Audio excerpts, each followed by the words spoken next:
is Radio Free Asia. The following program is in Burmese. မင်္ဂလာမနက်ခင်းပါခင်ဗျာဒီကနေ့မြန်မာတက္ကသိုလ်1396ခုဝါကောင်လာဆန်း4ရက်ခရစ်နှစ်2014ခုဇူလိုင်လ30ရက်လွတ်လပ်တဲ့အာရှသာ RFA ရဲ့ပုရုလိမန္တပိုင်းအစီအစဉ်တွေကိုအမေရိကန်ပြည်ထောင်စုဝါရှင်တန် DC မြို့တော်ကနေစတင်ထုတ်လွှင့်နေပါပြီကျွန်တော်ကမောင်သစ်ဆင်းပါခင်ဗျာကျွန်တော်ကခင်မောင်ဆိုပါခင်ဗျာဒီကနေ့မနေ့ RFA လွတ်လပ်တဲ့အာရှသာအစီအစဉ်တွေကိုမြန်မာစံတော်ချိန်မနေ့9:00နာရီက8:00နာရီထိလိုင်းဒိုမီတာ19 kHz 15333လိုင်းဒိုမီတာ25 kHz 12115နဲ့လိုင်းဒိုမီတာ32 kHz 9943တို့ကနေတိုက်ရိုက်တန်လှည့်နေပါတယ်ခင်ဗျာဒီကနေ့မနေ့သတင်းတွေကိုဦးဆုံးပထမတင်ပြတဲ့အခါမှာပြန်ကြားရေးဝန်ကြီးနဲ့ကျန်းမာရေးဝန်ကြီးတို့နှုတ်ထွက်သွားကြတဲ့သတင်းရခိုင်ပြည်နယ်အစိုးရက MSF ခေါ်နေစည်းမထားဆရာဝန်များအဖွဲ့ကိုပြန်လည်ဖိတ်ခေါ်တဲ့နေရာမှာဒေသခံရခိုင်တိုင်းရင်းသားတွေမကြေမနပ်ဖြစ်ပေါ်ခဲ့တဲ့အတွက်ကြောင့်တောင်းပန်ကြောင်းအကြောင်းကြားစာရေးသားပေးပို့တဲ့သတင်းအပါအဝင်နောက်ဆုံးရဒေသတွင်းသတင်းတွေနိုင်ငံတကာသတင်းတွေကိုတင်ဆက်သွားမှာဖြစ်ပါတယ်။သတင်းတွေအပြင်ကျွန်တော်ဆက်သွယ်မေးမြန်းခန်းသတင်းပေးပို့ခြင်းနဲ့အပတ်စဉ်ကဏ္ဍတွေကိုထုတ်လွှင့်ဖို့အသင့်ပြင်ထားပါတယ်ခင်ဗျာ။စီစဉ်တစ်ခုမှဆိုရင်တော့ဒီ PR စနစ်ကိုကျင့်သုံးမယ်မကျင့်သုံးဘူးဆိုတာထက်ဒီမြန်မာနိုင်ငံအတွက်ပို့ပြီးတော့တင့်လျော်တဲ့ရွေးကောက်ပွဲစနစ်တစ်ခုခုကိုရွေးချယ်ဖို့ကော်မတီတော်၎င်းကော်မရှင်တော်၎င်းဖွဲ့စည်းဖို့ဆိုပြီးတော့လွှတ်တော်မှာသဘောတူဆုံးဖြတ်ချက်ချခဲ့ကြတာပါဗျ။ဒါကတော့မနေ့ကပြည်သူ့လွှတ်တော်မှာ PR စနစ်နဲ့ပတ်သက်ပြီးအပြန်အလှန်ဆွေးနွေးခဲ့ကြပုံတွေကိ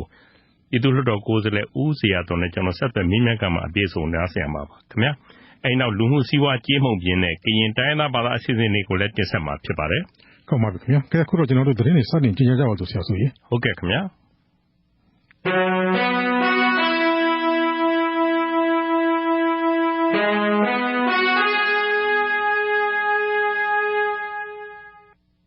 နိုင်ငံတော်သမ္မတဦးသိန်းစိန်ကပြန်ကြားရေးဝန်ကြီးဦးအောင်ကြည်နဲ့ကျန်းမာရေးဝန်ကြီးဒေါက်တာဖေသက်ခင်တို့ကိုနှုတ်ထွက်ခွင့်ပြုလိုက်ကြောင်းဇူလိုင်29ရက်မနေ့ကကြေညာလိုက်ပါတယ်ခင်ဗျာနိုင်ငံတော်သမ္မတရုံးရဲ့ကြေညာချက်မှာအဲ့ဒီဝန်ကြီး2ဦးကိုသူတို့ရဲ့သဘောဆန္ဒအလျောက်ယာရုကနှုတ်ထွက်ခွင့်ပြုလိုက်တယ်လို့ပဲဖော်ပြထားပြီးတခြားရှင်းလင်းချက်သို့မဟုတ်မည်သည့်ပုဂ္ဂိုလ်တွေကိုအဲ့ဒီလစ်လပ်သွားတဲ့ပြန်ကြားရေးနဲ့ကျန်းမာရေးဝန်ကြီးတာဝန်တွေပေးအပ်တယ်ဆိုတာတော့ပါဝင်ခြင်းမရှိပါဘူးမီဒီယာစာနယ်ဇင်းတွေအပေါ်မှာဖိနှိပ်မှုတွေများပြားလာနေတဲ့အတွက်မြန်မာပြည်ရဲ့ဒီမိုကရေစီပြောင်းလဲမှုတွေနောက်ပြန်ဆုတ်သွားမှာကိုပြည်တွင်းပြည်ပစိုးရိမ်ပူပန်မှုတွေတိုးပွားလာနေစဉ်အတွင်းအခုလိုပြန်ကြားရေးဝန်ကြီးအပါအဝင်နှုတ်ထွက်တဲ့သတင်းပေါ်ထွက်လာတာပါခင်ဗျာအမေရိကန်နိုင်ငံခြားရေးဝါဒကိုလေ့လာဖို့ဝါရှင်တန် DC ကိုအခုလတ်တလောလာရောက်ခဲ့တဲ့ပြန်ကြားရေးဒုဝန်ကြီးဦးရဲထွဋ်ကတော့အဲ့ဒီလိုစိုးရိမ်စရာမရှိကြောင်း RFA ကိုပြောကြားခဲ့ပါတယ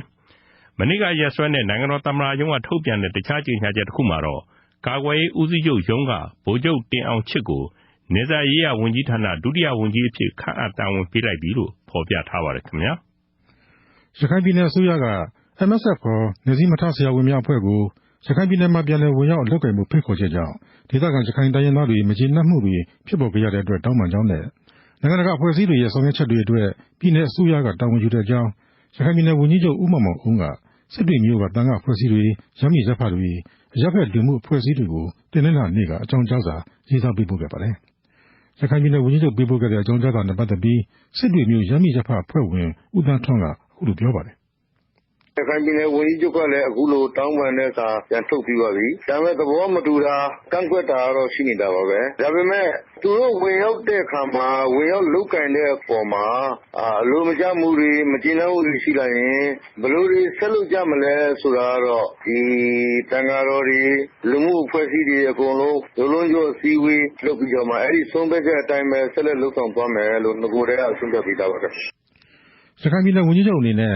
MSF အဖွဲ့ကိုရခိုင်ပြည်နယ်တွင်ပြန်လည်ဝင်ရောက်လုပ်ကိုင်မှုဖိတ်ခေါ်ချက်ဟာရခိုင်ပြည်သူတွေရဲ့ဆန္ဒသဘောထားနဲ့ဆန့်ကျင်နေတဲ့ဆိုတာသိပေမဲ့မြန်မာနိုင်ငံဟာနိုင်ငံတကာမှာဆိုးဝါးတဲ့ပုံရိပ်တွေနဲ့လွန်လွန်ကဲကဲဝေဖန်သုံးသပ်ခံရတယ်လို့နိုင်ငံတော်အတွက်အလွန်အရေးကြီးတဲ့အချိန်အခါဖြစ်နေတဲ့အတွက်ကြောင့် MSF အဖွဲ့ကိုပြန်လည်ဖိတ်ခေါ်တာဖြစ်ကြောင်းဝန်ကြီးချုပ်ကပေးပို့တဲ့စာမှာဖော်ပြထားပါတယ်။ဒါ့အပြင်နိုင်ငံတကာအဖွဲ့အစည်းတွေအနေနဲ့လည်းဘက်လိုက်တာခွဲခြားဆက်ဆံတ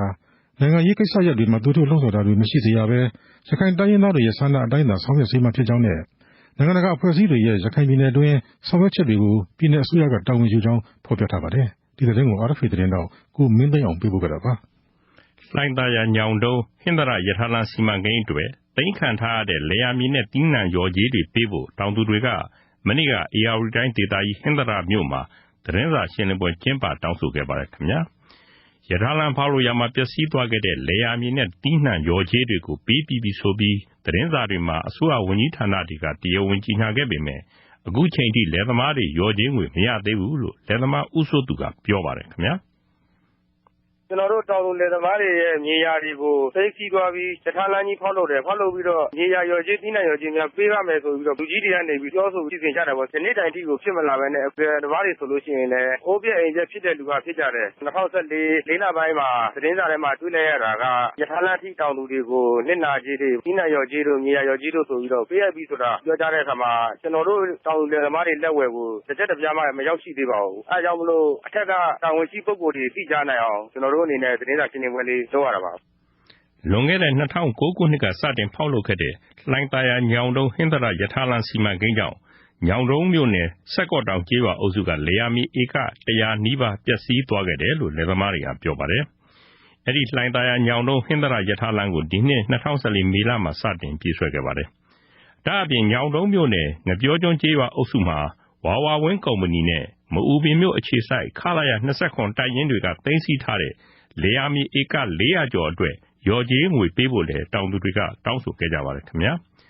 လွန်ခဲ့တဲ့1996ခုနှစ်လောက်ကမအူပင်မြို့အခြေစိုက်ခလာရ29ကတပ်ပိုင်မြေဆိုပြီးဧက100နီးပါးကိုသိမ်းယူခဲ့ပါတယ်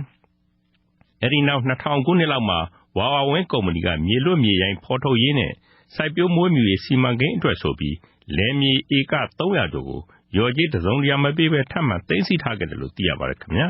အဲဒီလယ်ယာမြေတွေတဲကတချို့ကိုတီးစားချငှားရမ်းထားပြီးဝါဝါဝင်းကုမ္ပဏီကသိမ်းယူထားခဲ့တဲ့လယ်ယာမြေတွေမှာငါးမွေးမြူရေးလုပ်ငန်းတွေလုပ်ကိုင်နေတယ်လို့သိရပါတယ်ဒီသတင်းကိုကျွန်တော် RFA သတင်းတောက်မတ်ခင်ပြေဆုံးပေးပို့တာပါခင်ဗျာပဲခူးတိုင်းမှာလယ်ယာမြေပြဿနာတွေနဲ့ပတ်သက်ပြီးဖန်ဆီးခံခဲ့ရတဲ့လယ်သမားတွေအရေးတာဝန်ယူဖြေရှင်းမပေးတဲ့အတွက်ပဲခူးတိုင်းအစိုးရဖွဲ့နှုတ်ထွက်ပေးဖို့ဆန္ဒပြဖို့အတွက်ဒေသခံတွေကခွင့်ပြုချက်တောင်းခံတာကိုပြည်မြို့နယ်ရဲတပ်ဖွဲ့မှူးရုံးကညှင်းပယ်လိုက်ကြောင်းသိရပါတယ်ဆန္ဒပြပွဲခွင့်ပြုချက်တောင်းခံခဲ့တဲ့ပြည်သူ့အထောက်အကူပြုကွန်ရက်ကကိုဝင်းနိုင်က RFA ကိုအခုလိုပြောပါတယ်ဒီခရိုင်အတွင်းမှာဆိုဗျာလယ်ယာမြေပြဿနာတွေဖြစ်နေတာကတောင်းတို့ပေါက်ကောင်းတို့တဲကုန်းတို့မှာလယ်သမားတွေထောင်ကြကုန်ကြပြီလေပဲခူးတိုင်းဒေသကြီးဆိုရဖွင့်ရနေဒီလယ်မြေတွေဘလူးပိုင်နေဆိုပြီးတော့လာရှင်းပေးတဲ့ဆိုရင်လယ်သမားတွေထောင်ကြကြမရှိဘူးလယ်သမားတွေရှိရနေပြီးတော့မမရက်ပြီးတော့ရှင်းပေးမဲ့အစိုးရဖွဲ့တရက်ကလိုလာပြီယခုတာဝန်ရှိပြီးလုပ်မပေးတဲ့အတွက်ပဲခူးတိုင်းဒေသအစိုးရကြီးလုပ်ရပေးဖို့ကျွန်တော်တို့2ရက်နေ့မှာဆန္ဒပြဖို့စာတင်ထားတာအဲ့ဒါကိုအခုတည်းလက်မခံဘူးဖြစ်နေတာလာမယ့်ဩဂုတ်လ2ရက်နေ့မှာဆန္ဒပြဖို့ပြည်သူ့အထောက်အကူပြုကွန်ရက်ကဇူလိုင်လ26ရက်နေ့မှာခွင့်ပြုချက်တောင်းခံခဲ့တာဖြစ်ပြီးတော့29ရက်နေ့ကမြို့နယ်ရဲတပ်ဖွဲ့မှူးရုံးကညှင်းပယ်လိုက်ကြောင်းသိရပါတယ်။ပဲခူးတိုင်းဒေသကြီးပြည်내သာယာဝတီခရိုင်မှာပိုင်နယ်ကျူးလွန်မှုအကျိုးဖျက်ဆီးမှုတို့နဲ့တရားစွဲဆိုဖမ်းဆီးခံထားရတဲ့လယ်သမား100ကျော်ရှိတယ်လို့သိရပါတယ်။ဒီသတင်းကို RFA သတင်းတောက်မရတနာဦးပေးပို့ခဲ့တာပါ။အေယာဝတီတိုင်းအတွင်းကညောင်တုံးဓာတ်ငွေရည်စက်ရုံအဆင့်မြင့်ရေးနဲ့ဖက်ဆက်လုပ်ကိုင်ရေးအတွက်နိုင်ငံခြားကုမ္ပဏီ12ခုကိုပနာမရွေးချယ်လိုက်တယ်လို့သတင်းရပါတယ်ခင်ဗျာ။စွမ်းအင်ဝန်ကြီးဌာနမြန်မာရေနံဓာတုလုပ်ငန်းကဧပြီလဆန်းပိုင်းကလေလံတင်တာခေါ်ယူခဲ့ရမှာနိုင်ငံခြားကုမ္ပဏီ22ခုလုပ်ကိုင်ခွင့်လျှောက်ထားခဲ့ကြပါတယ်။အဲဒီထဲက Mitsui နဲ့ Sojitz ဂျပန်ကုမ္ပဏီ2ခုထိုင်း PTT နဲ့စင်ကာပူပူမာကုမ္ပဏီတရုတ် CNPC နဲ့တောင်ကိုရီးယားအင်ဒိုနီးရှား UAE ဟောင်ကောင်အမေရိကန်စတဲ့နိုင်ငံခြားကုမ္ပဏီ11ခုကိုပနာမရွေးချယ်ခဲ့တာဖြစ်ပါတယ်။စကားတင်ရွေးချယ်ဖို့လျှောက်လွှာတင်ရမယ့်နောက်ဆုံးရက်ကိုအခုမကြေညာသေးပါဘူး။မြန်မာနိုင်ငံမှာဓာတ်ငွေရည်စက်ရုံ3ရုံရှိပြီးညောင်တုံးဓာတ်ငွေရည်စက်ရုံဟာတက်တန်း10နှစ်ရှိပြီဖြစ်ပါတယ်။ဒီတော့တွင်မြန်မာစာတိုင်းနဲ့ကြေးနန်းဆက်သွယ်ရေးဝန်ကြီးဌာနရဲ့နိုင်ငံတော်ဝန်မိုဘိုင်းဖုန်းဆက်သွယ်ရေးလုပ်ငန်းအတွက်ဂျပန်နဲ့အမေရိကန်ကုမ္ပဏီတွေနဲ့ဖက်ဆက်လုပ်ကိုင်ဖို့သဘောတူညီခဲ့ကြောင်းလည်းသတင်းရပါတယ်ခင်ဗျာ။မိုဘိုင်းဆက်သွယ်ရေးဆိုင်ရာအခြေခံအဆောက်အုံတွေတည်ဆောက်မှု10နှစ်အတွင်းအမေရိကန်ဒေါ်လာသန်းပေါင်း2000ရင်းနှီးမြှုပ်နှံမယ်လို့သိရပါတယ်ခင်ဗျာ။သတင်းပထမပိုင်းကိုကြေညာခဲ့တာဖြစ်ပါတယ်။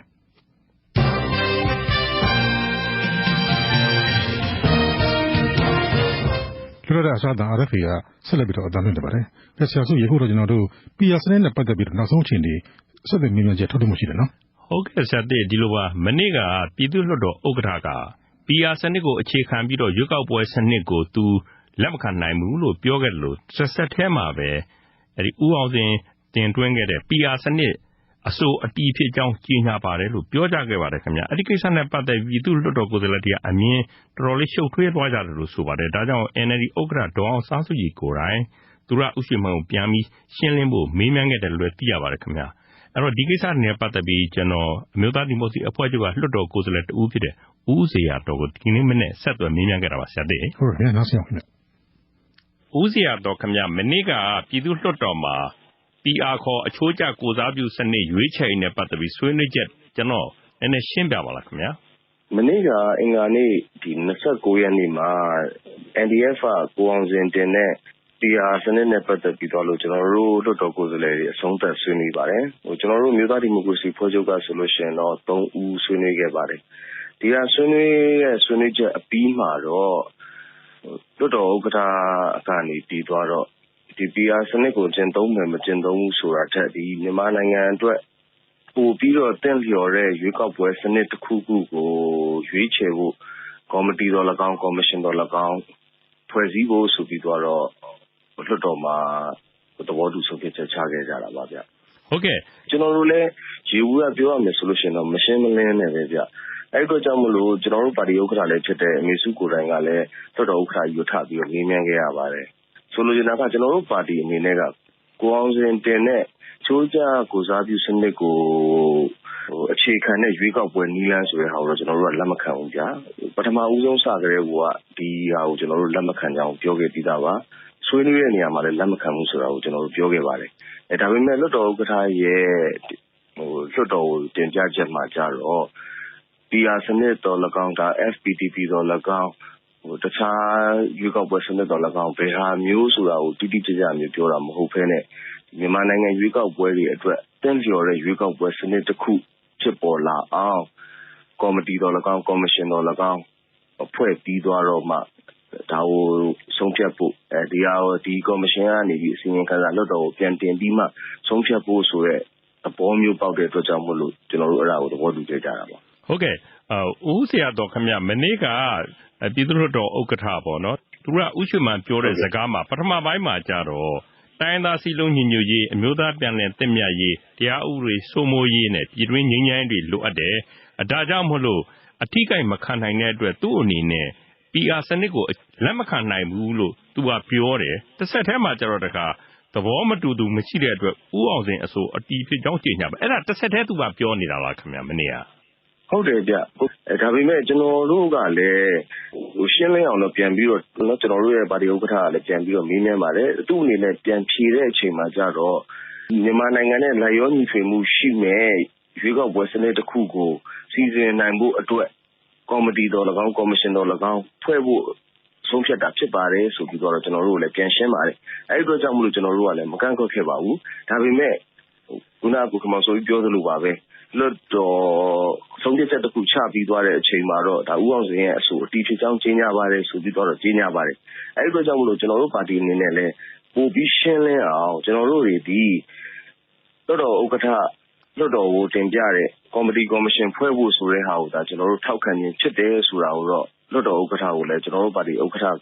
အပါအဝင်ကျွန်တော်တို့ပြည်သူ့လွှတ်တော်ကိုယ်စားလှယ်အားလုံးကနေပြီးတော့စာရေးပြီးတင်ပြဖို့လည်းရှိပါတယ်မနေ့ကဒေါ်အောင်ဆန်းစုကြည်ကအခုလိုပထမဒီဥက္ကဋ္ဌကြီးသူရဥရွှေမန်ပြောသွားတဲ့စကားကိုမရှင်းလင်းအတွက်ထပ်မေးတယ်ဆိုတာလည်းကျွန်တော်တွေ့ပါတယ်အဲ့တော့ဒေါ်အောင်ဆန်းစုကြည်ရဲ့ထပ်မံပြောကြားချက်ကိုသူရဥရွှေမန်ပြန်ဖြေကြားတာကအခုဦးဇေယျတော်ပြောတဲ့အတိုင်းဆိုရင်သူက PR စနစ်ကိုလက်ခံမယ်လက်မခံဘူးဆိုတာသူကဘာမှမပြောကော်မတီတရားဖွဲ့ရေးကိုပဲသူကဆိုလို့တယ်အဲ့လိုလားခင်ဗျာကျွန်တော်တို့ပါတီအနေနဲ့နားလည်တာတော့အဲ့လိုမျိုးပဲနားလည်ထားပါတယ်ကျွန်တော်တို့တွေအနေနဲ့ဦးအောင်စင်ရဲ့အဆိုကိုထောက်ခံခြင်းလည်းမဟုတ်ပါဘူးဒီဟာကိုမကန့်ကွက်ခြင်းလည်းမဟုတ်ပါဘူးဒီအဆိုစပြီးတင်လာကြတဲ့ကူကဒီစွတ်တော်မှာ PR စနစ်ကျင့်သုံးမှုဆိုပြီးတင်လာတာကိုကတင်တိုင်းသားအချင်းချင်းကြားထဲမှာလည်းစိတ်ဝမ်းကွဲမှုတွေဖြစ်လာနိုင်တဲ့အတွက်ကြောင့်မလို့ကျွန်တော်တို့ကန့်ကွက်ခဲ့ကြပြီးသားပါကျွန်တော်တို့ဆွေးနွေးတဲ့အချိန်မှာလည်းတောက်လျှောက်ကန့်ကွက်ပြီးဆွေးနွေးခဲ့ကြတာပါအဲ့ဒီအတွက်ကြောင့်မလို့အခုဆုံးဖြတ်ချက်ပြီးကော်မတီတော်၎င်းကော်မရှင်တော်၎င်းဖွဲ့ဖို့ဆိုတဲ့ဆုံးဖြတ်ချက်ဖြစ်တဲ့အတွက်ကြောင့်မို့လို့ကကျွန်တော်တို့ထောက်ခံခဲ့ကြခြင်းပါအဲ့လိုမျိုးမဟုတ်ဘဲနဲ့ဥအောင်စင်ရဲ့အဆိုအတိုင်းဆိုလို့ရှိရင်တော့ကျွန်တော်တို့လက်ခံနိုင်ခြင်းမရှိပါဘူးဗျဟုတ်ကဲ့ခင်ဗျဦးဇေယျတော့အဲ့တော့ကျွန်တော်နောက်ဆုံးတစ်ခုပြန်ရှင်းအောင်မေးပြစီမနေ့ကသူရဥရွှေမန်းကပထမပြောတဲ့တဲမှာတိုင်းသားစီလုံးညီညွတ်ရေးအမျိုးသားပြန်လည်တင့်မြတ်ရေးစတာတွေ လိုအပ်တဲ့အတွက် PR စနစ်ကိုအခြေခံပြီးကျင်းပမဲ့ရွေးကောက်ပွဲစနစ်ကိုသူလက်မခံနိုင်ပါဘူးလို့လည်းပြောတယ်တပြိုင်တည်းမှာဦးအောင်စင်အဆိုအတီဖြစ်ကြောင်းလည်းကြေညာပါတယ်ဆိုသူဘာကြောင့်ဒီလိုအမြင်ရှုပ်ထွေးတဲ့စကားမျိုးပြောတယ်လို့ဦးစီရတော်ယူဆပါတယ်ခင်ဗျာကျွန်တော်တို့တွေအနေနဲ့မနေ့ကတည်းကကျွန်တော်တို့မရှင်းမလင်းဖြစ်တာမဟုတ်ဘူးဗျ24ရက်9လလွတ်တော်ကျင်းပတဲ့ရက်မှာဆိုလို့ရှိရင်တော့ဒီ34ရက်မြောက်နေ့ပေါ့ဗျာအဲ့ဒီမှာစပြီးတော့ဒီအဆိုကိုစပြီးတင်သွင်းတဲ့အချိန်မှာတော့ကမြန်မာနိုင်ငံနဲ့လိုက်ရောညီထွေမှုရှိမိပြည်သူ့လွတ်တော်အတွက်ရွေးကောက်ပွဲကျင်းပမိစနစ်တစ်ခုကိုပေါ်ဆောင်ကျင့်သုံးနိုင်ရေးအတွက်စီစဉ်ဆောင်ရွက်ပေးရေးတိုက်တွန်းကြောင်းဆိုတဲ့အဆိုဗျအဲ့ဒီပထမဦးဆုံးအဆိုတစ်ခုစတင်တဲ့အချိန်မှာတည်းက PR လည်းမပါဘူးတခြားသောအကြောင်းကိစ္စတွေလည်းမပါဘူးဗျအဲ့လိုမျိုးခေါင်းစဉ်နဲ့ကျွန်တော်တို့ကိုစပြီးတော့တင်ထားတယ်တင်ထားပြီးတော့နောက်2ရက်ကြာပြီးသွားတဲ့အချိန်ကြတော့မှဘယ်လိုမျိုးခေါင်းစဉ်ကထပ်ပြောင်းသွားလဲဆိုတော့ပြည်တော်စုမြန်မာနိုင်ငံနဲ့လိုက်ရောညီထွေမှုရှိမိဒီမိုကရေစီစနစ်ကိုပုံမှုဖော်ဆောင်နိုင်သောအချိုးကျကိုစားပြုစနစ်ကိုအခြေခံသည့်ရွေးကောက်ပွဲနည်းလမ်းကိုပြည်သူ့လွှတ်တော်၌ရွေးချယ်တင်မြှောက်ပွဲအတွက်စီစဉ်ဆောင်ရွက်ပေးရေးဆိုပြီးတော့အစိုးရခေါင်းစဉ်တစ်ခုကပြောင်းသွားတယ်ဗျအဲ့လိုကျွန်တော်တို့ပါတီမောကဒေါက်ခင်ထေးကျွယ်ကလည်းလွှတ်တော်ဥက္ကဋ္ဌကိုအဲ့ဒီနေ့တော့လည်းထပြီးပြောပါတယ်ဆိုလိုချင်တာကလွှတ်တော်မှာအဆိုတစ်ခုတင်သွင်းနေဆိုရင်အဲ့ဒီအဆိုကိုလွှတ်တော်ရဲ့မဲခွဲဆုံးဖြတ်မှုမရှိဘဲနဲ့ခေါင်းစဉ်ကိုပြောင်းလို့မရပါဘူးသူတို့ထုတ်ပြန်ထားတဲ့ဥပဒေတွေနည်းဥပဒေတွေရဒီလိုမျိုးခေါင်းစဉ်ပြောင်းပြီးလုပ်ကိုင်ဆောင်ရွက်လို့မရတဲ့အတွက်ကြောင့်ကျွန်တော်တို့တွေကသေချာအောင်ပြန်မေးပါတယ်ပြန်မေးတဲ့အချိန်ကျတော့လွှတ်တော်ဥက္ကဋ္ဌအဲ့ဒီတော့ကပြန်ဖြေကြတဲ့ကိုကလည်းတိကျတဲ့အဖြေနဲ့ကျွန်တော်တို့ပြန်ဖြေခဲ့တာမဟုတ်ပါဘူးသူပြောခဲ့တဲ့စကားတွေလည်းပြန်နှားထောင်ရပါတယ်လွှတ်တော်ရဲ့အစည်းအဝေးအဂျန်ဒါမှာဘယ်လိုပဲဖော်ပြထားသည်ဖြစ်စေကိုအောင်စင်တင်သွင်းတဲ့အဆိုကတော့ဘယ်လိုအဆိုပါဆိုတဲ့သဘောမျိုးကိုအဲ့ဒီနေ့တော့ကိုအောင်စင်လွှတ်တော်ထဲကိုတင်သွင်းခဲ့တဲ့အတန်းဖိုင်တွေပါတွေကိုပြန်ဖွင့်ပြပြီးတော့ပြန်ပြောခဲ့ပါတယ်ဆိုလိုချင်တာကဒီဟာကိုစပြီးတင်ကြတဲ့ကိုကမရေမရာမသေးမချာနဲ့တင်သွင်းလာတဲ့ပုံစံကနောက်ဆုံးဆုံးဖြတ်ချက်ချတဲ့အချိန်အထိကိုဝေဝါးပုံစံဖြစ်နေပါတယ်ကျွန်တော်တို့အနေနဲ့တော့ဒီလိုပုံစံမျိုးကိုတော့လက်ခံနိုင်ခြင်းတော့မရှိဘူးဗျဆိုလိုချင်တာကကျွန်တော်တို့ပါတီအနေနဲ့ထောက်ခံခြင်းသည်ကော်မတီကော်မရှင်ဖွဲ့ဖို့ဆိုတဲ့အရာကိုသာထောက်ခံခြင်းဖြစ်တယ်။ဦးအောင်စင်ရဲ့အဆိုကိုထောက်ခံခြင်းမဟုတ်ဘူး။ဆိုလိုချင်တာကတော့ PR စနစ်ကိုကျင့်သုံးဖို့အတွက်ကိုထောက်ခံခြင်းမဟုတ်ဘူးဆိုတာကိုတော့ကျွန်တော်တို့ပါတီအနေနဲ့ပြတ်ပြတ်သားသားကိုပဲကြေညာပြရစီ။ဦးစီရတော့ကျေးဇူးပါခင်ဗျာ။ဟုတ်ကဲ့ပါ။ဒါကတော့မနေ့ကပြည်သူ့လွှတ်တော်မှာပြည်သူ့လွှတ်တော်ဥက္ကဋ္ဌကြီးသူရဦးရွှေမန်းပြောကြားခဲ့တာနဲ့ပတ်သက်ပြီးကျွန်တော်ပြည်သူ့လွှတ်တော်ကိုယ်စားလှယ်တဦးဖြစ်တဲ့ဦးစီရတော်ကိုဆက်သွယ်မေးမြန်းကြတာပါခင်ဗျာဆရာသိအခုကျွန်တော်တို့ကချင်ပြည်နယ်ဘက်ကအကြောင်းကြီးဆက်ပါအောင်လားခင်ဗျာဟုတ်ကဲ့ခင်ဗျာ KIO ဌာနချုပ်ရှိရာကချင်ပြည်နယ်လန်စာမြို့မှာ NCCT အဖွဲ့ဝင်တိုင်းရင်းသားခေါင်းဆောင်တွေမနေ့ကပြည်ထောင်ဆွေးနွေးခဲ့ကြပါတယ်ဒီကိစ္စနဲ့ပတ်သက်ပြီးတော့ဆွေးနွေးပွဲမှာပါဝင်ခဲ့တဲ့ညီညွတ်သောတိုင်းရင်းသားလူမျိုးများဖက်ဒရယ်ကောင်စီ UNFC အဖွဲ့ဝင်ဗိုလ်မှူးကြီးခွန်ဥက္ကာကိုကျွန်တော်တို့ RFA သတင်းတောက်ကိုသီယာထွန်းဆက်သွယ်မေးမြန်းခဲ့ပါတယ်ခင်ဗျာဟုတ်ကဲ့ခင်ဗျာအစည်းအဝေးပွဲကနေပြီးဘာတွေများထုတ်ပြန်ကြေညာချက်တွေရှိတယ်ပြီးတော့ဘယ်လိုမျိုးရှေ့ဆက်သွားဖို့များရှိပါလဲခင်ဗျထုတ်ပြန်ကြေညာချက်တော့မရှိဘူးသေးဘူးခင်ဗျမနက်ဖြန် NCCT 16ဖွဲ့နဲ့နောက်ထပ်အဖွဲ့တွေတိုးချဲ့တော့လက်ဖြင့်မှပဲဘောင်တစီရဲ့ထုတ်ဖို့တော့ကျွန်တော်တို့လောက်ထားပါတယ်အခုကတော့စိတ်ကြီးစည်းဝေးကနေပြီးတော့ NCCT ရှေ့ဆက်လုပ်ရမယ်လုပ်ငန်းနဲ့ပတ်သက်ပြီးတော့အချက်လက်တွေလမ်းညွှန်ချက်တော့ထွက်ပါတယ်လမ်းညွှန်ချက်ဆက်ကြတော့ထွက်တော့အဲ့ဒါကိုပဲဒီနေ့ကျွန်တော်တို့အတည်ပြုပြီးတော့အစည်းအဝေးနားလိုက်ပါတယ်ဟုတ်ကဲ့ခင်ဗျလမ်းညွှန်ချက်ဆက်ချက်ကဘာတွေပါမလဲပြောပြပေးပါခင်ဗျာတနိုင်ငံလုံးအပြစ်ခတ်ရစေသဘောတူစာချုပ်နဲ့ပတ်သက်ပြီးတော့ရှေ့ဆက်သွားနိုင်တဲ့ခါကိုတကယ်တော့ရှေ့ခီးဆက်နိုင်အောင်လမ်းညွှန်တာပါပဲအဓိကတော့ဟုတ်ကဲ့ခင်ဗျဒီတစ်ခေါက်ဆွေးနွေးပွဲရနေပြီးတော့ဒီ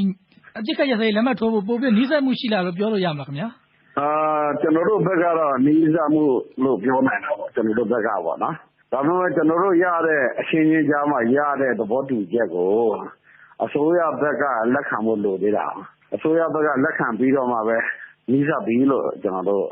့ပြောနိုင်တာနှစ်ဖက်ပြစ်တာပါဟုတ်ကဲ့ခင်ဗျာဗိုလ်မှူးကြီးခွန်ကဆိုလို့ကျင်တာမနေ့ကကြာမှဆိုတိုင်းသားတခြားအဖွဲ့အစည်းတွေဆွေးနွေးပြီးနေမနေ့ကတော့သတင်းစာရှင်းပွဲလုပ်သွားမယ်ပေါ့နော်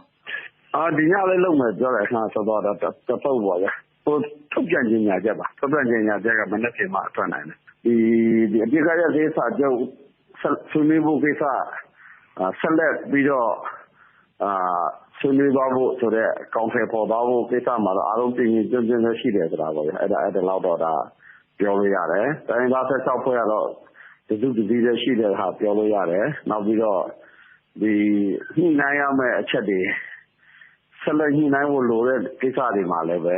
ဒီတိုင်းသား16ဖွဲ့ကတော့တင်ညီတင်ညွတ်ထဲပဲလုပ်မယ်အကယ်၍ဆိုရဘကသဘောတူလို့ဒီစာချုပ်ကိုတကယ်လက်တွေ့ဝင်ထိုးရမယ်ဆိုရင်လည်းပဲအတူတကွတင်ညီတင်ညွတ်တဲ့လက်မှတ်ထိုးကြမယ်ပေါ့ဗျာအဲ့ဒီအခြေခံလေးတွေတော့အခြေခံကောင်းလေးတွေတော့ရတယ်လို့ပြောနိုင်တာပေါ့ဗျာဒီနေ့တော့ဒီလောက်ပါပဲအားလုံးအတူတကွလက်မှတ်ထိုးရေးမူကတော့သူကချပေးတာပေါ့ဗျာအားလုံးကလည်းဒါသဘောတူပြီးတော့လိုက်စားစာချုပ်မှာပါတဲ့အချက်ဖြစ်နေတော့ဒီစာချုပ်တွေကပါတဲ့အချက်အတိုင်းပဲကျွန်တော်တို့ကတော့ဒီခုလက်ရှိ16ဖွဲ့ပေါ့16ဖွဲ့ကတော့အတူတကွလက်မှတ်ရေးထိုးတဲ့အဖွဲ့တွေလို့ပြောနိုင်တာပေါ့ဗျာအခုဒီ Federal တို့တိုင်းလက်နက်ကိုင်နဲ့ပတ်သက်တဲ့စကားလုံးတွေမှာလည်းဒီဆွေးနွေးရနေရရှိရဆိုတော့အဲ့ဒါနဲ့ပတ်သက်ပြီးတော့အခုဘယ်လိုများဆုံးဖြတ်ချက်တွေချခဲ့လဲခင်ဗျတိုင်းသားလက်နက်ကိုင်ပဲအတည်ပြုပါလားလက်နက်ကိုင်တိုင်းသားကိုပယ်ဖြတ်တယ်လေဗျာအဲ့ဒါတော့ကြာပြီပဲဆရာဟုတ်ကဲ့ခင်ဗျဘုံပြီးနောက်တစ်ခုကျွန်တော်သိချင်တာဒီဘုံပြီးတော့သဘောတူခဲ့တဲ့အချက်10ချက်အထဲမှာကျန်တဲ့ဒီ10ပွင့်ဆိုင်တို့3ပွင့်ဆိုင်တို့နဲ့ပတ်သက်ပြီးတော့ဗားရင်းများဆုံးဖြတ်ချက်ချခဲ့လေခင်ဗျမချသေးပါဘူးကျွန်တော်တို့လိုချင်တာကတော့ကုလသမဂ္ဂမူလမူပေါ့3ပွင့်ပေါ့ဒါပေမဲ့အစိုးရဘက်ကတော့အဆိုပြုတာ10ပွင့်ပေါ့ဒါကိုဆက်လက်ညှိနှိုင်းရန်လို့ပဲလုပ်တာဆက်လက်ညှိနှိုင်းရန်ဒီကိစ္စတွေကအစိုးရနဲ့ကျွန်တော်တို့ရန်ကုန်မှာဆွေးနွေးပွဲတွေမှာဆက်ပြီးညှိနှိုင်းမှာပေါ့ခင်ဗျဟုတ်ကဲ့ဘုံပြီးနောက်ဆုံးတစ်ခုအနေနဲ့ဘုံပြီးကောင်ခင်ဗျအခုဒီနေ့ဆွေးနွေးပွဲကနေပြီးတော့မနေ့ကထုတ်ပြန်မဲ့ချက်တွေထဲမှာအဓိကဘယ်ချက်တွေကငင်းငယ်လက်မှတ်ထိုးဖို့နီးစပ်လာပြီလဲဆိုတော့လည်းပြောပြပေးပါခင်ဗျပြန်ပြီးတော့ရေလို့တော့မဟုတ်ပါဘူးဒီမနေ့ဖြန်လက်မှတ်ထိုးမယ်ဆိုမနေ့ဖြန်သဘောတူမယ်ဆိုရင်ကျွန်တော်တို့ကအခု NCCT ကိုတာဝန်ပေးပြီးတော့လုပ်နေတဲ့ဒီ finger text မူကြမ်းကဒါ working document ဖြစ်တယ်ဒါကိုပဲဆက်လက်ပြီးတော့ဆက်လက်ဆွေးနွေးသွားကန်ဆွဲသွားမယ်စာမှုဖြစ်တယ်လို့ဒါကျွန်တော်တို့ကအတညီပြည့်ရတဲ့လက်ခံတာကိုဒါကြောင့်အဲ့ဒီစာမှုအပေါ်မှာပဲလူတိုးပူလျှော့ညှိနှိုင်းမှုလေးလုပ်ကြတဲ့အခါကျတော့အဲ့ဒီမှာတချို့ဒ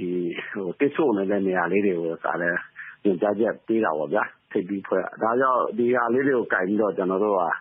ဒီ NPC နဲ့ပထမအဆင့်ပေါ့နောက် UPWC နဲ့ကတော့ရန်ကုန်မှာဒုတိယအဆင့်ပေါ့အဲ့ဒါတွေ့ဆုံသွားမယ်တွေ့ဆုံသွားပြီးတော့ထိပ်ပြီးကောင်းဆောင်များရဲ့ညွှန်ကြားချက်အတိုင်းပေးအပ်တဲ့တာဝန်အတိုင်းကျွန်တော်ဆက်လက်ဆွေးနွေးသွားမယ်ဆွေးနွေးသွားတဲ့အပေါ်မှာအစိုးရဘက်ကကောင်းဆောင်တွေကလည်းသဘောထားကြီးကြီးနဲ့အမျှော်မြင်ရှိသဘောထားကြီးကြီးနဲ့ဖြေလျှော့လို့ရတာတွေရှိတယ်ဆိုရင်တော့ကျွန်တော်အများကြီးနှိစပ်သွားမှာဗျာအဲ့ဒီလိုတော့မျှော်လင့်တာမနေ့ကကတော့ ABSDF ပါမယ် RCSS ပါမယ်နော်နောက်ပြီးတော့မောအနိုင်မုံလာတော့ကျွန်တော်တို့ဖိတ်ထားတယ်ကြရောက်မရောက်တော့ကျွန်တော်သတင်းမရသေးဘူးကျွန်တော်တို့ကဝါနဲ့မုံလာလည်းဒီမှာပါဝင်တက်ရောက်ဖို့ဖိတ်ထားတယ်ဟုတ်ကဲ့ရတဲ့အခြေခံလေးတွေရှင်းပြဖို့ဟုတ်ကဲ့နော်ဟုတ်ကဲ့အဲ့ဒါပြန်ကျေးဇူးတင်ပါတယ်ခင်ဗျာဒါကတော့ကေယုံဌာနချုပ်ရှိရာကချင်ပြည်နယ်လိုင်ဇာမြို့မှာ NCCT ဖွဲ့ဝင်တွေတည်တာဆွေးနွေးပွဲနဲ့ပတ်သက်ပြီးတော့ကျွန်တော်တို့RFA သတင်းတော်ကိုသီယာထွန်းဆက်သွယ်မေးမြန်းတင်ပြခဲ့တာဖြစ်ပါတယ်ခင်ဗျာဆရာဆိုအခုတော့ကျွန်တော်တို့ရခိုင်ပြည်နယ်ဘက်ကအခြေအနေတွေလည်းတင်ပြကြပါဦးဆိုခင်ဗျာဟုတ်ကဲ့ဆက်တဲ့ဒီကုလသမဂ္ဂအထူးကိုယ်စားလှယ်က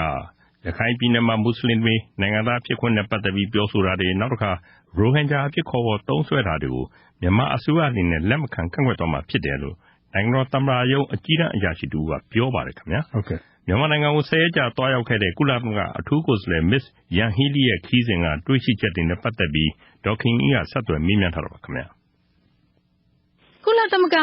အထူးကိုယ်စားလှယ်ရဲ့မြန်မာပြည်ခီးစဉ်နဲ့ပတ်သက်ပြီးတော့ကုလသမဂ္ဂဌာနချုပ်ကမနေ့ကကြေညာချက်ထုတ်ပြန်ပါတယ်ရှင်။အဲ့ဒီကြေညာချက်အရပေါ့လေမြန်မာအစိုးရအနေနဲ့ဒီလက်ရှိတိုးတက်ပြောင်းလဲမှုတွေကနေပြီးတော့နောက်ပြန်ဆုတ်တဲ့လုပ်ရက်တွေကိုရှောင်ကျဉ်ဖို့ဆိုပြီးတိုက်တွန်းတာတွေ့ရပါတယ်။ဒါနဲ့ပတ်သက်ပြီးတော့သဘောထားသိချင်ပါတယ်ရှင်။သူကမြန်မာနိုင်ငံအကြောင်းကိုနောက်ကန်သမိုင်းအကြောင်းကျွန်တော်တို့ရဲ့ယဉ်ကျေးမှုအစတော်တော်လေးကိုလေ့လာပြီးတော့နောက်ဒီမှာတွေ့ဆုံသွားတဲ့အခါမှာလည်းအလွာဆုံးပေါ့လေအဲ့လိုထိတွေ့ဆက်ဆံပြီးတော့ဆောင်ရွက်သွားတဲ့အတွက်သူ့ရဲ့အမြင်တွေကတော့ကျွန်တော်တို့အရင်စင်ကန်းသာတင်သွင်းသူတွေနဲ့နိုင်ရှင်တော့အများကြီးကွာခြားသွားပါတယ်ဒီမြန်မာနိုင်ငံမှာကျွန်တော်တို့နိုင်ငံတော်သမ္မတကြီးအနေနဲ့အများကြီးကိုခက်ခက်ရုန်းကန်နေရတယ်ဆိုတာကိုလည်းသူက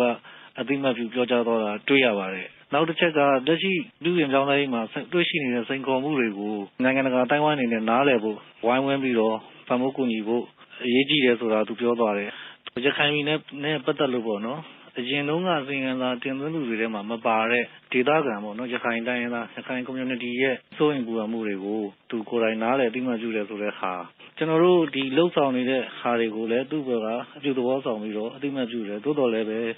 တချို့ကိစ္စတွေမှာနှိကွေးသွားတဲ့သဘောပေါ့အဲ့ဒါနဲ့ပတ်သက်ပြီးတော့လည်းဆက်လက်ဆောင်ရွက်ဖို့တိုက်တွန်းနေဆိုတော့ကိုလည်းကျွန်တော်တို့ဒီမှာတွေ့ကြုံနေရတဲ့ပတ်သက်ပြီးတော့အပြုသဘောနဲ့ကြိုးစားပါတယ်နည်းနည်းလေး sensitive ဖြစ်တဲ့ 82 law ကျွန်တော်တို့ citizenship law ကို reform လုပ်ဖို့ဆိုတဲ့ဟာမျိုးRohingya ဆိုတဲ့ term နဲ့ပတ်သက်လို့ပြောကြားသွားတာမျိုးအဲ့တော့သူ့အနေနဲ့ဒါကိုသုံးနေဆိုတော့လေဒီဘက်ကကန့်ကွက်တယ်ဆိုတော့လည်းနားလေတယ်အဲ့နဲ့ပတ်သက်ပြီးဆက်လက်သုံးစွဲနေရတဲ့ပတ်သက်လို့ကျွန်တော်တို့ကတော့ကန့်ကွက်ရမှာပေါ့နော်ဟုတ်ကဲ့အဲ့တော့အပြုသဘောတွေအများကြီးပါတယ်လို့အဲ့လိုလည်းတွေ့ရပါတယ်ဒီရခိုင်ပြည်နယ်ကမွတ်စလင်တွေနဲ့ပတ်သက်ပြီးတော့ဒါမြန်မာအစိုးရအနေနဲ့ပေါ့နော်ဒီဆောင်ရွက်နေတာတွေကနိုင်ငံတကာလူ့ခွင့်ရေးဥပဒေနဲ့ကိုက်ညီမှုမရှိဘူးဆိုတဲ့သဘောမျိုးသူပြောသွားတာတွေ့ရပါတယ်ရှင်ဆိုတော့ဒီပေါ်မှာရောဘယ်လိုများပြောချင်ပါလဲရှင်ရခိုင်ပြည်နယ်ကိစ္စကကျွန်တော်တို့ဒီနောက်ပိုင်းမှာကြီးမားတယ်ပေါ့နော်စိန်ခေါ်မှုကြီးတစ်ခုဖြစ်နေတဲ့အတွက်လည်းမြန်မာနိုင်ငံဆိုအနေနဲ့နိုင်ငံတကာအဖွဲ့အစည်းတွေကုလသမဂ္ဂအပါအဝင်ပေါ့လေပူးပေါင်းဆောင်ရွက်ပြီးတော့ action plan ချမှတ်ပြီးတော့ဆောင်ရွက်နေတာရှိတယ်အဲဒီချိုးဖောက်မှုဆိုတဲ့ဟာနဲ့ပတ်သက်ပြီးတော့သူ့ဘက်မှာကဘာနဲ့ရောနေလဲဆိုတော့ပထဝီနိုင်ငံရေးအရာပေါ့နော်နေသက်ထိစပ်မှုပေါ်မူတည်ပြီးတော့ဖြစ်ပွားနေတဲ့ပြဿနာတွေအရင်တုန်းကလည်းအများကြီးဖြစ်ခဲ့တဲ့ဟာတွေကဒီဘက်ပိုင်းမှာလာပြီးတော့ရိုက်ကပ်နေတဲ့အနေအထားရှိပါတယ်အဓိကကြုံတွေ့နေရတဲ့စိန်ခေါ်မှုကဘာလဲဆိုတော့အခုလက်ရှိတကောင်စင်းအကောင့်မခံတဲ့ဒေသတွေကျန်နေပါသေးတယ်ဘင်္ဂါလီတွေအနေနဲ့တိုင်းရင်းသားလူမျိုးစုတစ်ခုရယူရေးကိုဦးတည်ပြီးတော့ကမ်ပိန်းတစ်ဖွဲ့ပေါ့နော်ဒီလိုဆောင်ရွက်နေမယ်ဆိုရင်ပူးပေါင်းဆောင်မှုကျွန်တော်တို့ကမရဘူးမရတဲ့အတွက်အဲ့နေရာမှာအခက်အခဲတွေဖြစ်နေတယ်အခုလက်ရှိပေါ့နော်ဒီဆိုရအနေနဲ့ဖိအားပေးဆောင်ရွက်တာမဟုတ်ဘဲနဲ့နှစ်ဦးနှစ်ဖက်ပြည်ပြည်လဲညှိညှိနိုင်နိုင်နဲ့တွားပြီးတော့စီစစ်မှုတွေလုပ်သွားမယ်ဆိုရင်ဒီရခိုင်ဒေသခံတိုင်းရင်းသားလူမျိုးတွေအနေနဲ့လည်းတန်တရားတွေကင်းပြောင်းမယ်ကျွန်တော်တို့နိုင်ငံရဲ့ဒီဇဲဥပဒေနဲ့လည်းအညီအောင်မြင်ဆောင်ရွက်နိုင်မယ်အဲ့ပေါ်မှာမူတည်ပြီးတော့မှပူပေါင်းဆောင်ရွက်ဖို့လဲသူ့ဘက်ကတိုက်တွန်းပေးဖို့တော့လိုပါတယ်ရခိုင်ပြည်နယ်ကနေစပြီးတော့ကျွန်တော်တို့နောက်ဆုံးပြိပက္ခတွေပေါ့နော်အဲ့မှာဖြစ်ကိုင်းတွယ်လုံခြုံရေးတပ်ဖွဲ့တွေကိုင်းတွယ်ဖြစ်ချင်တာနဲ့ပတ်သက်ပြီးတော့တိုးတက်မှုတွေကိုဖြစ်လာတယ်ဆိုတော့ကျွန်တော်တို့ကတက်တည်ထားပြီးမန္တလေးကိစ္စတက်တည်ထားပြီးပြောချင်တယ်ပြည်သူလူထုပူပေါင်းပါဝင်မှုကိုမြင့်တင်ပြီးတော့ဆောင်ရွက်နိုင်တဲ့အတွက်တော်တော်လေးတိတိတာတာကိုကိုင်းတွယ်ထိန်းသိမ်းပုံတိုးတက်လာတာကိုတွေ့ရှိရပါတယ်အဲ့တော့လုံခြုံရေးတပ်ဖွဲ့တွေနဲ့ပတ်သက်လို့သူတို့ကိုယ်တိုင်ဒီပြည်လင်ကျွန်တော်တို့ဒီမိုကရေစီပေါ့နော်ဒီနိုင်ငံရေးစနစ်နဲ့ကိုက်ညီတဲ့ကိုင်တွယ်ထိန်းသိမ်းဆောင်ရွက်မှုပေါ့နော်နိုင်ငံတကာစံချိန်စံညွှန်းတွေနဲ့ညီဆောင်ရွက်နိုင်ဖို့အသွင်ကူးပြောင်းနေရတဲ့သဘောတဘာဝကိုနားလည်ဖို့လိုပါတယ်ဟုတ်ကဲ့သူ့ရဲ့ဒီမြန်မာပြည်ခရီးစဉ်အတွင်းတွေ့ရှိချက်တွေမှာသူပြောတာတွေနဲ့အခုလက်တွေ့အခြေအနေတွေပေါ့နော်ဘယ်လောက်ထိကွဲလွဲမှုရှိတယ်ကင်းကွာမှုရှိတယ်လို့ရောသုံးသပ်နိုင်မလဲရှင့်သူ့ကိုကျွန်တော်တို့ကဆက်ပြီးတိုက်တွန်းနေတာကဒီနောက်ခံအခြေအနေနဲ့ပတ်သက်ပြီးတော့ပို့ပြီးတော့ပေါ့နော်တတဲဝင်နားလည်အောင်ဆက်ပြီးတော့ထိတွေ့ဆက်ဆံပြီးတော့ဆောင်ရွက်သွားဖို့လိုတယ်ဆိုပြီးတော့ကျွန်တော်တို့တိုက်တွန်းနေတယ်ခြုံလိုက်ရင်တော့အပြုသဘောဆောင်တဲ့ခရီးစဉ် statement ဖြစ်တော်ညာလည်းပဲတချို့သောအချက်တွေမှာလက်မခံနိုင်တာတွေပါနေပါတယ်ပါနေတော့ကျွန်တော်တို့ဒီ statement နဲ့ပတ်သက်လို့လည်းသူ့အနေနဲ့လူခွင့်ရေးကောင်စီမှာအစီအစဉ်သာတင်သွင်းမှာပါတင်သွင်းတဲ့အချိန်ကျလည်းအစိုးရရဲ့တရားဝင်ဖြည့်ရှင်းချက်ပေါ့နော်ရည်တည်ချက်တွေလည်းလူခွင့်ရေးကောင်စီမှာထည့်သွင်းပြီးတော့ရှင်းလင်းသွားဖို့ရှိပါတယ်နောက်ဆုံးချက်အနေနဲ့ပြောလိုတာကတော့ကျွန်တော်တို့နိုင်ငံရဲ့နိုင်ငံခြားရေးမူဝါဒကကုလသမဂ္ဂအပါအဝင်နိုင်ငံတကာတိုင်းဝိုင်းနဲ့ကောင်းမွန်တဲ့ဆက်ဆံရေးထူထောင်မှုဖြစ်ပါတယ်အဲ့ဒီထဲမှာကုလသမဂ္ဂကကျွန်တော်တို့ရဲ့corner stone ပေါ့နော်အဲ့လိုပြောလို့ရပါတယ်နောက်တစ်ချိန်တည်းမှာပဲလူခွင့်ရေးကောင်စီမှာနိုင်ငံအလိုက်အထူးပေါ့နော်အာဂျင်နာ4မှာထည့်သွင်းပြီးတော့ဆွေးနွေးတဲ့နိုင်ငံတွေထဲမှာဒီ special reporter ကိုနိုင်ငံတွေကိုလက်ခံပြီးတော့ပူးပေါင်းဆောင်ရွက်မှုအပြည့်အဝလုပ်နေတာကတော့ကျွန်တော်တို့နိုင်ငံပဲရှိပါတယ်အလားတူဆွေးနွေးပြီးတော့ဝေဖန်ပြစ်တင်ခြင်းခံရတဲ့နိုင်ငံတွေနဲ့နှိုင်းယှဉ်လိုက်ရင်ကျွန်တော်တို့ကကုလသမဂ္ဂနဲ့အပြည့်အဝပူးပေါင်းဆောင်ရွက်ရှိပါတယ်ဒါကဘာလို့ဖော်ညွှန်းနေလဲဆိုတော့ကျွန်တော်တို့သမ္မတကြီးဦးဆောင်တဲ့ကျွန်တော်တို့အစိုးရအနေနဲ့ဒီလူခွင့်ရေးဆိုင်ရာကိစ္စရပ်တွေနဲ့ပတ်သက်ပြီးတော့ပြုပြင်ပြောင်းလဲဖို့တန်ဖိုးတန်ချမှတ်ထားတဲ့နိုင်ငံတကာတိုင်းဝိုင်းနဲ့အပြည့်အဝပူးပေါင်းဆောင်ရွက်မယ်ဆိုတဲ့ကတိကဝတ်ပေါ့နော်ဒါကိုဖော်ဆောင်ခြင်းဖြစ်ပါတယ်ဟုတ်ကဲ့ရှင်အခုလိုဖြေကြားပေးတဲ့အတွက်ကျေးဇူးတင်ပါတယ်ရှင်ဟုတ်ကဲ့ဗျာဟုတ်ကဲ့ဒါကတော့နိုင်ငံတော်သမ္မတရုံးအရာရှိရဲ့ပြောကြားချက်ပါခင်ဗျာဆရာသိအခုကျွန်တော်တို့ရှမ်းပြည်နယ်ဘက်ကအကြောင်းတွေဆက်အောင်လားခင်ဗျာဟုတ်ကဲ့ခင်ဗျာရှမ်းပြည်နယ်မြောက်ပိုင်းနန်းခမ်းမြို့နယ်ကရွှေလီမြေကမ်းစပ်နေဆက်ရွာတွေဖြစ်တဲ့ကုန်းဆာနဲ့မနောင်ရွာတွေမှာဧက150လောက်ထိဝင်ပြီးတော့တရုတ်ဘက်ကနေဆက်မှတ်တဲ့အသစ်တွေလွန်ခဲ့တဲ့တစ်လကျော်လောက်ကလိုက်ပြီးတော့ဆက်ခဲ့ပါတယ်ဒီဆက်နဲ့ပတ်သက်ပြီးတော့ရှမ်းတိုင်းရင်းသားမျိုးဒီမိုကရက်တစ်ပါတီဗဟိုအလုပ်မှုဆောင် နခမ်းမြို့နယ်လွှတ်တော်ကိုယ်စားလှယ်တာဝန်ထမ်းဆောင်ခဲ့မှုနဲ့လက်ရှိဟော်တယ်နဲ့ခရီးသွားလာရေးဒုတိယဝန်ကြီးဒေါက်တာစိုင်းကျော်အောင်ကိုကျွန်တော်တို့ RFA ဝန်တော်သားကိုလိုနေတင်ကျော်ဆက်သွယ်မေးမြန်းခဲ့ပါခင်ဗျာဟုတ်ကဲ့ခင်ဗျာဆရာတို့ဒီနန်းခမ်းနဲ့ကလေကုန်းစာရွာတို့မနောင်ရွာတို့မှာဒီတရုတ်ဘက်ကနေပြီးတော့ကျွန်တော်တို့ဒီမြန်မာနိုင်ငံမြေပေါ်တိုင်နေစိုက်တယ်လို့ဘာလို့သတင်းတွေကြားလို့လေဘယ်လောက်ကျယ်ပြည့်နဲ့သူတို့လှုပ်သွားလဲဆရာသူတို့က150 ဧကလောက်ပါသွားတာပေါ့ဒါမဲ့ဒါအတီးတော့မဟုတ်ဘူးသူတို့တိုင်းတာပါပဲဧက150လောက်ဆိုတာဒီမြန်မာပြည်မြေအတွင်းထဲကိုဧက150ဟုတ်ကဲ့မြန်မာပြည်ထဲကပါသွားတာပေါ့အများဆုံးကတော့90တချို့ရတယ်က30တချို့ရ50အဲ့လိုအဲ့ဒါကိုမြို့လူထုကလည်းစာတင်တာပေါ့အများကြီးယူလာတာကိုရွာသားတွေကပဲမခံနိုင်ဘူးလေအဲ့ပါတော့ပါလို့ဆိုတော့အဲ့ဒါရွာသားတွေကကျွန်တော်နေပြီးတော့မှမရှိတာဘူးသူတို့က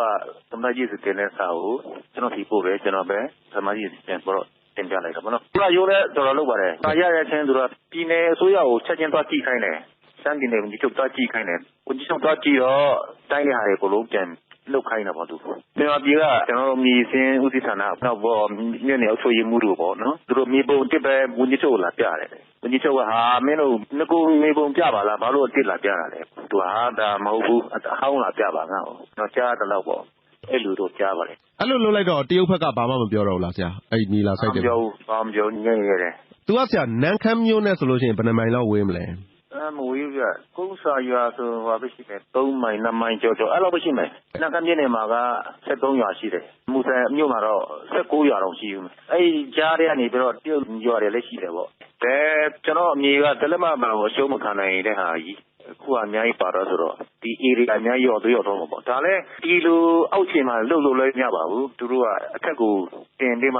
လူနဲ့တိုင်ညှိနှိုင်းပြီးလောက်ရမှာကိစ္စပါငကိုကြောက်တိုင်ဟောင်းနေရှိတဲ့ဟာကိုဟဲ့လားအခုအသစ်သူတို့လှုပ်တာပေါ့အသစ်တော့မလှုပ်သေးပါဘူးဒါမှသူတို့အစကဒီလိုတစ်ပင်ကြီးတွေတော့လာချတယ် green နဲ့မှတော့အဲ့ဒါရွာသားတွေကမိရှို့ပလိုက်တယ်အဲ့ဒါတော့တကယ်ဆိုလဲအတီမဖြစ်သေးတဲ့ဟာသူတို့ကလာတော့တစ်ပင်ကြီးလာဆိုင်တယ်ဟိုဘက်လူတွေလည်းရှားနေပဲရှိတာပဲအဲ့ဒီဟိုဘက်ပြုတ်ပြီးနေမှာရှိတာလေအကုန်လုံးဆွေမျိုးတွေဖြစ်နေသိနေကြတာပေါ့ငကိုတွေ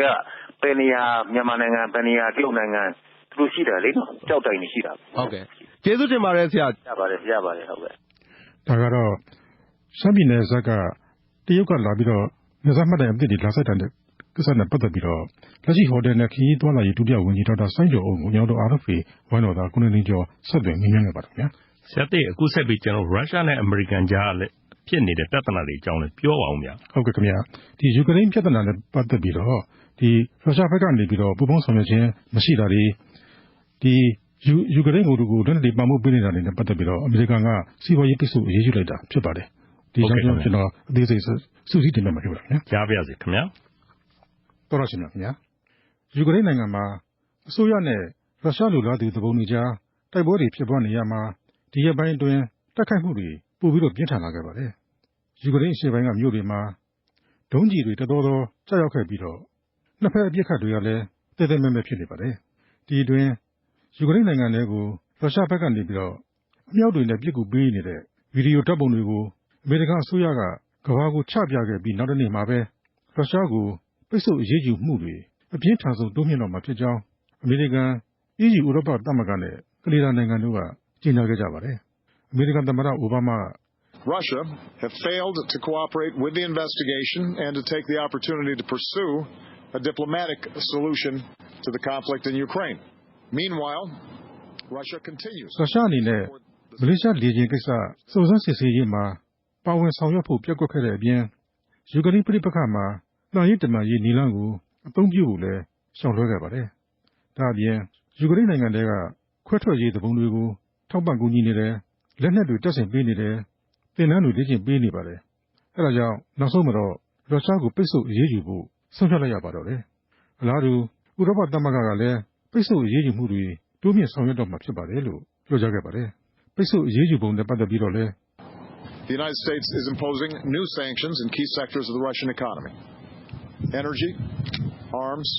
blocking the exports of specific goods and technologies to the Russian energy sector. We're expanding our sanctions. အမေရိကန်ပြည်ထောင်စုရဲ့ပိတ်ဆို့အရေးယူမှုအသစ်မှာရုရှားရဲ့အဓိကကဏ္ဍတွေကိုပြစ်မှတ်ထားပြီးတော့အရေးယူမှာဖြစ်ပါတယ်။စွမ်းအင်လက်နက်နဲ့ဘဏ္ဍာရေးငွေကြေးကဏ္ဍတွေဖြစ်ပါတယ်။ရုရှားရဲ့စွမ်းအင်ကဏ္ဍအတွက်အဓိကလိုအပ်တဲ့ကုန်တွေပစ္စည်းတွေနည်းပညာတွေရုရှားနိုင်ငံတွေကိုမတင်သွင်းနိုင်အောင် ပိတ်ဆို့အရေးယူမှာဖြစ်ပါတယ်။ဘဏ္ဍာရေးနဲ့ပတ်သက်ပြီးတော့လည်းဘဏ်တွေကိုပိတ်ဆို့မှာပါ။လက်နက်တွေမရောင်းချနိုင်အောင်လည်းပိတ်ပင်မှာဖြစ်ပါတယ်။ရုရှားရဲ့စီးပွားရေးတိုးတက်မှုဟာငကိုကတည်းကကျဆင်းနေရတဲ့အထက်ပိတ်ဆို့အရေးယူမှုတွေကြောင့်3 နီးပါးအထိကျဆင်းသွားအောင်ဆောင်ရွက်ရမှာပါ။ဒါအပြင်ငကိုကတည်းကနိုင်ငံတကာမှာအထီးကျန်ဆန်တဲ့ရုရှားအနေနဲ့ရှေ့မှာပို့ပြီးတော့အထီးကျန်ဆန်မှုပဲဖြစ်ပါတော့တယ်လို့ပြောကြားခဲ့ပါတယ်။ဒါဟာအမေရိကန်ပြည်ထောင်စုနဲ့ရုရှားကြားကစစ်ရေးခေတ်အသစ်လားလို့သတင်းတော်တယောက်ကမေးမြန်းခဲ့ရမှာသမ္မတအိုဘားမားကIt's not a new Cold War. What it is a very specific issue related to Russia's unwillingness to recognize that Ukraine can chart its own path. စစ်ရေးအသစ်မဟုတ်ပါဘူး။ပိတ်ဆို့အရေးယူမှုအသစ်ပဲဖြစ်ပါတယ်။ရုရှားနဲ့ပတ်သက်ပြီးပြည်ထောင်ပြဿနာကိုအခြေခံတဲ့ပိတ်ဆို့မှုအသစ်ဖြစ်ပါတယ်လို့သမ္မတအိုဘားမားကပြောကြားခဲ့ပါတယ်။အလားတူဥရောပသမဂ္ဂ EU ကလည်းရုရှားသမ္မတပူတင်နဲ့နှိစပ်တဲ့ရုရှားစီးပွားရေးလုပ်ငန်းရှင်4 ဦးနဲ့ရုရှားကုမ္ပဏီ4 ခုကိုပိတ်ဆို့အရေးယူမှာဖြစ်ပါတယ်။အဲ့ဒီပုဂ္ဂိုလ်တွေနဲ့လုပ်ငန်းတွေရဲ့အမည်တွေကိုဒီကနေ့ကြေညာဖို့ရှိပါတယ်။ကနေဒါနိုင်ငံဝန်ကြီးချုပ်ကလည်းရုရှားအပေါ်ပိတ်ဆို့မှုတွေထပ်ပြီးတော့တိုးမြင့်ချမှတ်အောင်မှာဖြစ်ပါတယ်လို့မနေ့ကပြောလိုက်ပါတယ်။ဒါဟာပြီးခဲ့တဲ့မတ်လကစပြီးကနေဒါကရုရှားကိုပိတ်ဆို့အရေးယူတဲ့အကြိမ်ပေါင်း17 ကြိမ်မြောက်ဖြစ်ပါတယ်။အမေရိကန်နိုင်ငံခြားရေးဝန်ကြီးဂျွန်ကယ်ရီကလည်း President Putin can make a huge difference here if he chooses to. And we and our European partners will take additional သမ္မတပူတင်အနေနဲ့လမ်းမှန်ကိုပြန်ပြီးတော့ရောက်အောင်ဆုံးဖြတ်ချက်တွေကိုပြန်ပြီးတော့ပြင်ဆင်ဖို့အချိန်တော့ရှိပါသေးတယ်။ဒီလိုမှမဟုတ်ရင်တော့နိုင်ငံတကာအတိုင်းဝိုင်းအနေနဲ့ရုရှားကိုဝိုင်းဝန်းပိတ်ဆို့အရေးယူတာကလွဲလို့တခြားအဖြေမရှိတော့ပါဘူးလို့ပြောကြားခဲ့ပါတယ်ခင်ဗျာ။ဒါကတော့ရုရှားနဲ့အမေရိကန်ပိတ်ဆို့အရေးယူမှုအကြောင်းစူးစီးတင်ပြခဲ့တာဖြစ်ပါတယ်ခင်ဗျာ။ဟုတ်ကဲ့အခုကျွန်တော်နိုင်ငံတကာသတင်းတွေကြေညာပါမယ်ခင်ဗျာ။ဟုတ်ပါပြီ။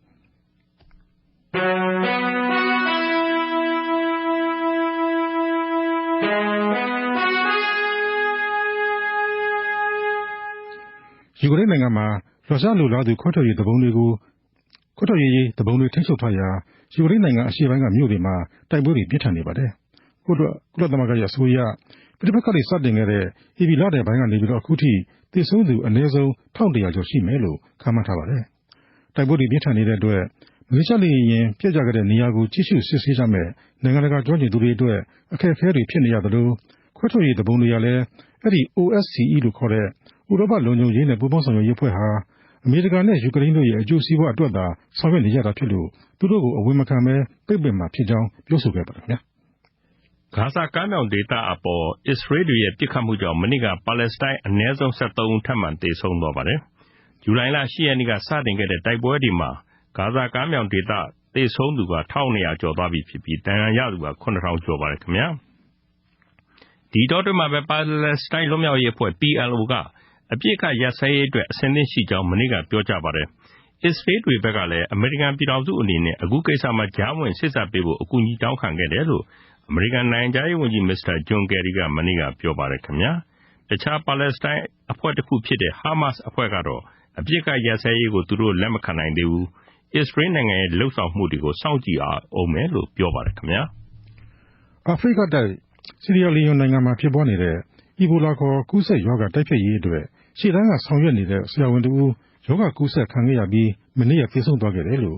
နေကြားမဲ့ဆရာဝန်များအဖွဲ့ MSF ကပြောပါတယ်။ဆီရီယာလီယွန်မြို့တော်ဖရီတောင်းနဲ့မိုင်190လောက်ဝေးတဲ့ဆေးရုံတရုံမှာတာဝန်ထမ်းဆောင်နေတဲ့ဒေါက်တာရှိတ်ဟူမာခန်းဟာပြီးခဲ့တဲ့သတင်းပတ်ကနားပြမကျန်းဖြစ်ပြီးတော့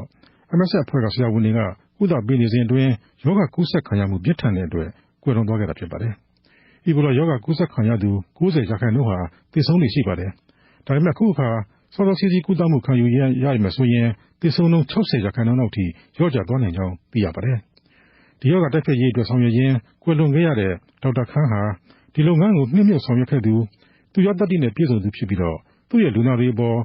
အယူတစိုက်ကိုပြီးရင်ပြီးကြည့်ရှုကုသပေးနေတဲ့ဆရာဝန်ဖြစ်ပြီးမေ့လို့မရတဲ့ဆရာဝန်တူလည်းဖြစ်ကြောင်း MSF အဖွဲ့ကပြောပါတယ်ခင်ဗျာ။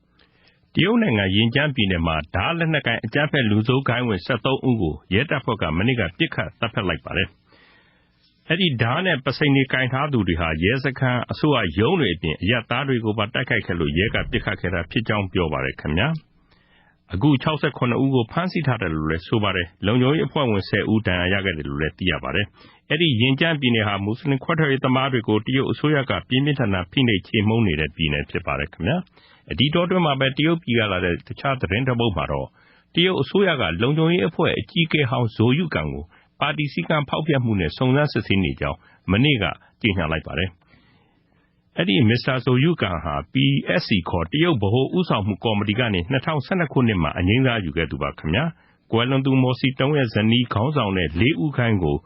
ခြေမှုန်းဖယ်ရှားပြီးနောက်ပိုင်းဒါဟာယာရုအကြီးဆုံးပုဂ္ဂိုလ်တယောက်ကိုအရေးယူတာဖြစ်ပါတယ်။ဇိုယုကန်ကိုအရေးယူလိုက်မယ်လို့သတင်းထွက်နေတာကြာပါပြီခင်ဗျာ။အခုမှတရုတ်အစိုးရကတရားဝင်ကြေညာတာဖြစ်ပါတယ်။နောက်ဆုံးရနိုင်ငံတကာသတင်းတွေကိုကြေညာခဲ့တာဖြစ်ပါတယ်။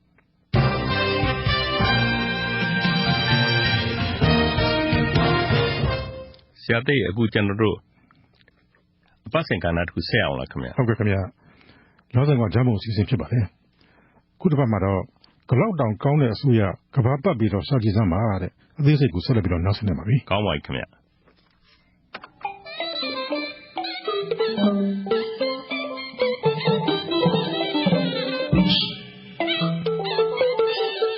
အဲ့ဒါရှင်တို့ကြီးခြာရနတိပြည်ကြီးဟိုရှိကကာတွန်းဆရာကြီးပြောတဲ့ဂျာမုံတို့ခြာရနတိပြည်ကြီးအနှီတို့သောဟောဒီခြာရနတိပြည်ကြီးမှာအစိုးရတက်လို့ရတာမလွယ်ပါလားအစိုးရကြီးရဲ့ဖြစ်ကိုကြည့်ကြည့်ပြီးနင်သမရလုံမလားဆိုခေါင်းကိုဂျာမုံဖြင့်တွင်တွင်ရမ်းပြစ်မှသိတာဘယ်သူကမှလည်းသမရလုံပေးစားမှာလို့တောင်းပန်မှာမဟုတ်တော့ဒီတစ်သက်ခေါင်းကဖြင့်ရမ်းရမယ်ထင်ပေါင်းတော့ကလို့တော့အခုခေတ်အစိုးရလုပ်ရတာလွယ်မှမလွယ်တာအစိုးရကြီးကပြည်သူတွေကိုရင်ဝယ်သားကဲ့သို့သဘောထားပြီးဗာကလေးလှုပ်လိုက်ပြည်သူဆိုတာတွေကထကံတကောစာလုပ်နေကြတာကိုမနိုင်ကောင်းအစိုးရကြီးမှမြောက်မီးခဲကိုင်မိတယ်လို့ဖြစ်လို့တခြားမကြည့်နဲ့မိုးရင်းကြီးမှနော်ရန်ကုန်မြို့ကြီးလို့ဟာမှနော်မီးကိုခွဲရမ်းနဲ့ပေးမလားတခြားမြို့တွေရွာတွေတော့ပြောမနေနဲ့ပေါ့တော့အဲ့ကလို့မီးလဲနာယီပိုင်းနဲ့ပေးတဲ့ဟာပေးဖြတ်တဲ့ဟာဖြတ်အဲ့ကလို့အစီအစဉ်လဲလုပ်ကြောဂျမ်းမုံပြက်လဲဝန်းတာလုံးလို့ထကမိမတတ်ပါပဲအဲ့ဒါတော့အလိုက်ကန်းစုမသိတဲ့ဟာတွေအစိုးရကြီးလှုပ်တာဆိုဘာလို့မကြိုက်တဲ့ဟာတွေကပွားစီနဲ့မိုးရင်းတောင်မီလေးမမမရကောင်းလားဘာလားခက်ဘူးလားအဲ့ဒါတွေဂျမ်းမုံတို့နဲ့အတွေးခေါ်ခြင်းကွာတာဂျမ်းမုံကထကမတတ်ဖြစ်တယ်ဘာလို့မှတုံတစ်ကတော့မီတာကားတွေကခေါင်ကိုက်နေတဲ့ဟာနာယီပိုင်းလောက်မီးဖြတ်နေရောလားမီးဖြတ်တာနဲ့ရောရောင်ချွေတာလိုက်တော့ကိုယ့်အိမ်ကြီးလည်းမဖြတ်ဘူးပေါ့နဲ့ဘာတုံသိလားအခုတလောတစ်မျိုးလုံးပူညံပြောနေကြမှာလားမြောက်ဥက္ကလာမှာလှဲရမ်းမှာလှိုင်းမှာဓာတ်ကြိုးပြုတ်ကြလို့ဘဝတစ်ပါးပြောင်းသွားကြတာအဲ့ဒီသတင်းတွေဇက်တိုက်ဆိုသလိုကြီးကြားပြီးကြတဲ့ကဖြင့်ဂျမ်းမုံတို့မဖြင့်ဘယ်သွားခေါင်းတမော့နဲ့ဟာဓာတ်ကြိုးရှိတဲ့အောက်ကဘယ်တော့မှမဖြတ်ဘူးဖြတ်ရင်လည်းတန်မှုတွေကိုအခောက်ရွတ်ပြီးဖြတ်ရတာဟောဘာသာကျော်တွေကမီးဖြတ်ထားပါမယ်လေပြောရောအေးဆေးပဲဘယ်ဓာတ်ကြိုးပြုတ်ကြပူစရာမလိုတော့ဘူးဖြစ်လက်မွှယုံပဲ့ယုံပေါ့ဒါကိုများအမှန်မသိတဲ့ဟာတွေကရက်စစ်ဝင်ကြီးထွက်ပြီးဖို့ကောင်းတလေးဘာလေးနဲ့အမလေးလေးရောင်တို့များမထွက်လိုက်ပါနဲ့တော့ဆက်တာလို့နောက်တစ်ခုကျုပ်တို့ဟာတွေအမှန်မသိပုံပြောရအောင်မေဂျမ်းမုံတို့အစိုးရကြီးကစိတ်ပညာတိတ်တော်တာမတော်ခန္ဓာရိုးလာတော့သွားလေသူကြီးကဲကြီးဆိုတာကစိတ်ဓာတ်စစ်စင်ရေးမှာနိုးတူးဆိုမလားအဲ့ဒီတော့ပြီးခဲ့တဲ့အာဇာနည်နေ့မှာစိတ်ဓာတ်စစ်စင်ရေးပညာအတုံးချပြစ်တာပေါ့တည်တယ်ဟုတ်ဂျမ်းမုံတို့အစိုးရကြီးကဗိုလ်ချုပ်အောင်ဆန်းနဲ့တကွတော့အာဇာနည်တွေကိုအရန်ကြီးညိုတာကြီးညိုလက်ဆံနဲ့ကြီးညိုသွားလိုက်တာတော်တို့သိတဲ့အတိုင်းသူ့သမီးလေးကိုတောင်မကြံဘူးအဲကလိုဗိုလ်ချုပ်အောင်ဆန်းအပါဝင်အာဇာနည်တွေကိုသူတို့ကြီးညိုတော့ပြည်သူတွေလည်းသူတို့လိုပဲကြီးညိုစေခြင်းလေးစားစေခြင်းတာပေါ့ပြည်သူတွေကိုဟေ့အာဇာနည်နေ့ကြရင်ဘယ်မြို့နယ်ဘယ်ရပ်ကွက်ကဘယ်နှစ်ယောက်အာဇာနည်ကုန်းကိုအလေးပြုဖို့ချီတက်ကြစုရက်ကဘယ်မှာအဲကလိုအမိန့်ချကားရီဆိုတာလဲဟေ့အာဇာနည်တွေကြဆုံးချိန်ကြရင်တပြိုင်နဲ့ဟွန်းတွေတီးကြဘာညာအဲကလိုအော်ဒါပေးအဲကလိုတွေသာလုပ်ကြည့်စမ်းပါလားဘယ်ပြည်သူကမှအိမ်ထဲကအိမ်ပြင်ထွက်မှာမဟုတ်ဘူးကြောက်လို့ထွက်တဲ့လူတွေဆိုတာလဲရှုံမဲ့နဲ့ညီမှာဒီသဘောတွေကိုအစိုးရကအန်ခွနေပြီနတ်ပြည်သားလာဆောင်လို့ဘယ်ရမလို့ဒီတော့လှုပ်စီကျင်တာကတခြားအမိတွေကတခြားလုပ်ပြတာပေါ့ဟေ့အာဇာနည်ကုန်းမလာကြနဲ့ပြည်သူတွေကလာတယ်ကွာဘာဖြစ်တုံးလာခြင်းတော့လာပေါ့လေအာဇာနည်တွေကိုတော့ဝင်ကြွားမပြုတ်နဲ့ပြည်သူတွေကပြုတ်တယ်ကွာဘာဖြစ်တုံးဟိုနေမတီးနဲ့အဲကလိုဆိုတော့လေတီးတယ်ကွာဘာဖြစ်တုံးအဲကလိုနဲ့အာဇာနည်နေ့ကြီးမကြုံစဘူးစီကားတိုက်မြက်ကြီးအစိုးရမင်းများစိတ်တိုင်းကြဖြစ်သွားတာဂျမ်းမုံတို့အစိုးရကြီးကစိတ်ဓာတ်စစ်စင်ရမှာပိုင်ပါတယ်ဆိုဒါရင်ပဲကမလို့ဟိုဓာတ်ရှင်တို့ဇတ်သမင်တို့ဂီတတို့နဲ့တွေ့တော့ကသမရာကြီးလှုပ်ပြသွားပုံကိုကြည့်ပါဦး ဂျမ်းမုံပြင်အဲ့ဒီသတင်းဖတ်ပြီးသမ္မတကြီးကိုကြီးညိုလိုက်တာတရှင်သမားတွေဇက်သပင်သမားတွေဂီတသမားတွေတင်ပြတဲ့ပြဿနာတွေများတထိုင်နဲ့တစ်ခုပြီးတစ်ခုဖြေရှင်းပြလိုက်တာတရှင်တွေဇက်သပင်တွေဂီတတွေဆိုတာပါဇက်ကလေးအဟောင်းသားနဲ့ရော့တစ်ဖွဲ့350ယူကြစား350ကြီးတောင်သုံးပါလိမ့်တရှင်သမားတွေကလာသေးတယ်စတူဒီယိုကောင်းကောင်းကြီးလိုချင်လို့တဲ့ဒါလေးများပါလေးသမရများဘာမှတ်နေတော့ဂလောက်ကလေးပူဇာတာတော့ဖြုတ်ကြိုက်တော့တောင်မရှိဘူးဘယ်လိုတော့မြေဧက100ချပေးမယ်ညောင်နှပင်ရွာနားမှာအမလီမြေဧက100ကြီးတောင်ဆိုပါလားတရှင်သမားတွေကပြုံးတုံပေါ့လေဒါပေမဲ့အဲ့ဒီစကားတဲ့ကြတာနဲ့နားဝါတဲ့မိုးကြိုးကြီးအတောင့်လိုက်ဝင်သွားတယ်လို့အသေးတွေဥတွေနှလုံးတွေကပြောင်းဖြစ်ကုန်တဲ့ဟာတွေရှိသေးတဲ့တော့ဘယ်သူတွေတုံးသိလားညောင်နှပင်ရွာနီးချုပ်ဆက်ကဒေသခံတွေပေါ့တော့အဲ့ဒါတဲ့သူတို့ဘိုးဘွားပိုင်မြေကလေးတွေသမရာကြီးစောင့်ရှောက်မှုနဲ့မာကီးရတော့မှာပဲပေါ့တော့မဟုတ်တာမပူဒါနာအလကားတွေးပူနေကြတာသမရာကြီးကစစ်တပ်လိုမြေမြင်တိုင်းလိုက်သိမ်းနေတဲ့အစားတွေကမဟုတ်ပါဘူးအဲ့လိုမြေသိမ်းတာကိုမကြိုက်လို့စစ်တပ်ကထွက်ပြီးသမရာလာလုပ်နေတာပဲဟာအဲ့ဒီနားကရွာသားတွေဘာမှပူမနေနဲ့မယုံကြည်နေမြေရိုင်းတွေကိုသူကိုယ်တိုင်ရွှေပေါက်အကြခံခုတ်ထွင်ရှင်းလင်းပြီးဓာတ်ရှင်သမားတွေလက်ထဲကိုထည့်မှာတကယ်တော့ဓာတ်ရှင်ရိုက်ဖို့စတူဒီယိုအတွက်မြေဧက100ဆိုတာမဖြစ်တော့ပါဘူးရွာအတုမြို့အတုတွေပါတဲရမှာဆိုတော့ဒီတဲ့3-4ဆလောက်မှတော်ကကြမှာပါအဲ့လိုထပ်ပူစားအောင်မလားရတယ်မိဘပြည်သူများကိုချစ်တဲ့သမရကြီးပါလို့ဆိုနေတဲ့ဥစ္စာကလောက်ကောင်းတဲ့အစိုးရကူများမယုံပါဘူးစင်းပါအတင်းသာပြောနေတဲ့ဟာတွေကရှိသေးကလို့အစိုးရများကဘာပရှာကြည့်စမ်းပါတော့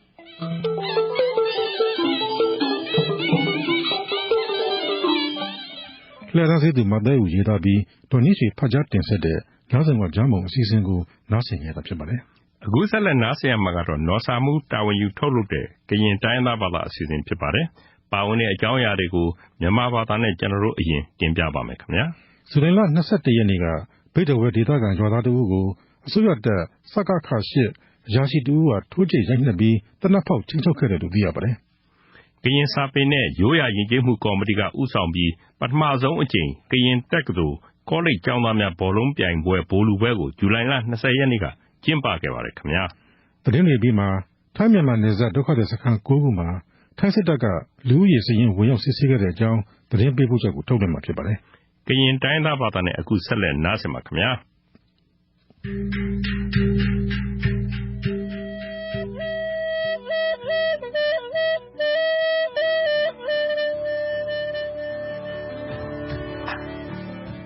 ဂေါ်လောကေပွားဒုက္ခနာတာဖိုးကိုပါအိုဆူကလစ်စီဝဲကိုရတဲ့လော်ဒမီယာ RFA ဒေါဂလူဒူတာဆော့တာရတာကလေဒေါ်တကိုယမီဝဲကညောတာကဆော်လစီဝလောအခုဒုက္ခနာပါရကေ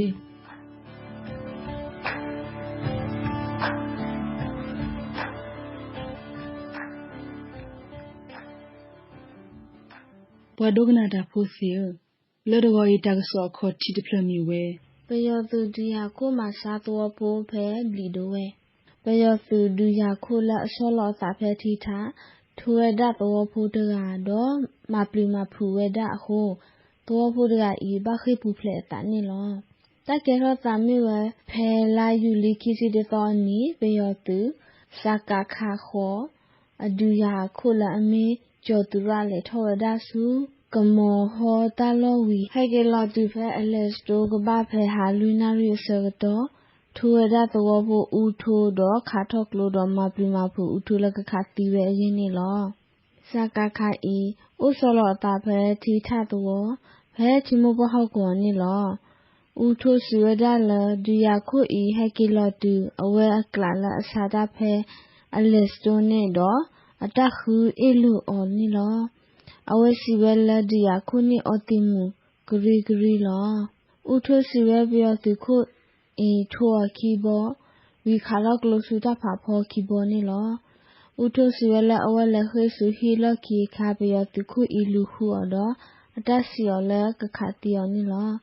ဦးထိုးစီဝဲဒါလာအဝဲတမကမဘာပြောသူခုဤတနောတမီပါတော့အတခုအလူအော်တော့လဲတာရီမီလက်စစ်ကောတဖိညာဝဲပါတကေထတာဝီလော်ခီ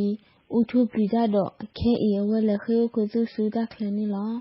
ဥထုမေတော်ဖိုးကတော့အဝဲဟီဖိုခေါ်ဖိုစာအောက်ကလာဖဲအလက်စတိုနေလောဒေါ်ဒါဆောခိဖလဖလခေါနေမီဝဲလီလေတာစတလာကမီတီဝေကိုဖြတ်ဆိုမိုတောက်ခုမဲဒူထောဝဒါပညောဖြတ်ဆိုမိုချပိုဖာဖလက်ဖူပရအစိုးတယ်လောဒီလောလက်တမီလောထောဝဒါကညောဖြတ်ဆိုမိုချပိုဖာဖလက်ထူတာပရဘောဤပွာလအနုလောပရဒါလက်ခိတမီဝဲကောဆပုကလူဒုစာစာကီဆိုတာယူထောပပထော Degree College NRDC ဒေါကုတီပေါ်ညာဖြတ်ဆိုမို MUOE ဒီလော NRDC မနဝဲဒါ MUOE လူကိုတကိုဒီလောကညောဖြတ်ဆိုမိုချိုဖတ်ဖလက်ထူတာပရဘောဤပနိလောတာပရဝဒါခုကရူဒီလောတထောပတော်ဝဒါခုဖတ်တဘာတမအဖဲလာယူလိခီစီတော်အနီဖဲကိုခေါ်ခရီနရီအစောတော်ဖဲဝေတကူUnited ဖလက်ထူပလောလောအဖဲလေကောစာနီလော NRDC ကူကိုလောပါလအထူးဖလက်ထူနူလောအာဂတတော့မစ်ကောဘတ်ထောဝဒါစေပေါခတာဖိဒါဘာခိနီတနီချိုဖိုစောခိနေဦးစီဘာ KIC ပညတာကဆောလလပတိုနီခေါပလချိုဖိုပိုခွာအဝဒါအဟိုပုကုဖိုထောပတနီညောဝဒါလောခေါပလအဝဒီဖာပိုတော့တာယူကရဆဟိုပမာဏဝဒါတာပရဘီလောလက်တမဝဲတာပရဒီတမီသေးတကမနီတမနတခေါပါအမေရပတိပါလပပစုဖို့မှုခွာဖာအိုစေကောတော့တာရဲလို့မှုလို့ပါလောနိလက်ခဲစေကောလိတုပကမာဘတာပရောပကမာတကုတနီလောတက်ပရဂမီတီပပလောစီနောမဘောရှာလအမလောဒါမော်ဘီစေပေါဟပ်ပေါ်ညာထဆမှုချိုပိုနီအီစီဝဲလေပမာဝဲတာတာပရအီနီပိုးတော့တာပညိုဒီသူတော့ကညောချိုဖိုးမှုခွာဖာကိုတော့တပဖို့မပကူတာတော့တာခုတာဖို့ကိုဝလောရဲလို့စီလကလူလအနုလတာပရတဲ့ဖာမီရီလက်တာပရကက်ထောအောပမပကူတာဖာမီရီပါလအဟဲဟေဟေဘာပါချိုဖို့မှုခွာတရာမှုတဖာလက်တပ်ဒမလောကညောဖြတ်ဆိုးမှုချိုဖို့တဲ့ဖာစထထူဝဒါဖလထူဖဲလာယူခိစီခေါ်တော့အနီလောပါဟဲပရဒါဖာမီဝဲဝေဒကုနုကလဝဲကွာဖြတ်ဆိုးမှုဝေဒကုပုတိပေါ်ညာဖြတ်ဆိုးမှုမော်ဘီစေဖောကဖြတ်ဆိုးမှုဝေဒကုမနုစေဖောကဖြတ်ဆိုးမှုကောဆဖုကလူတာစာကိစောတာယူထောတော်ထော Degree College စေဖောကဖြတ်ဆိုးမှုဆုလခုတမဖြတ်ဆိုးမှုစိဖပပူမပကူတာတော့နုလောဘတော်ဝဲတာဖြတ်ထူတာပြည့်နေလောလက်တကြီးလာကပကေကိုဖတ်တော့တက်အောဘကောဟာတာအနီတကမအောဟဲလာကစတော့ခီတော်ခီထိုစီလီနီတတနာခမီဝဲလေကောဆာကောပီယပကိပိုကောကယူဒတာအဘလောရပူလော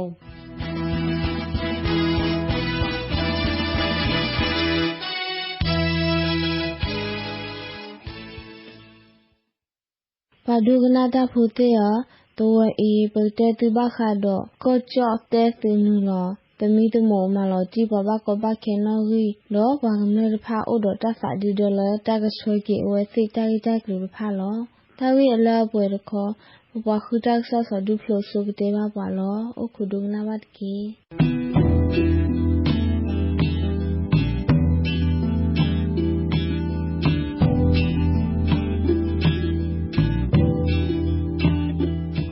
ဘာကောဘခဲလ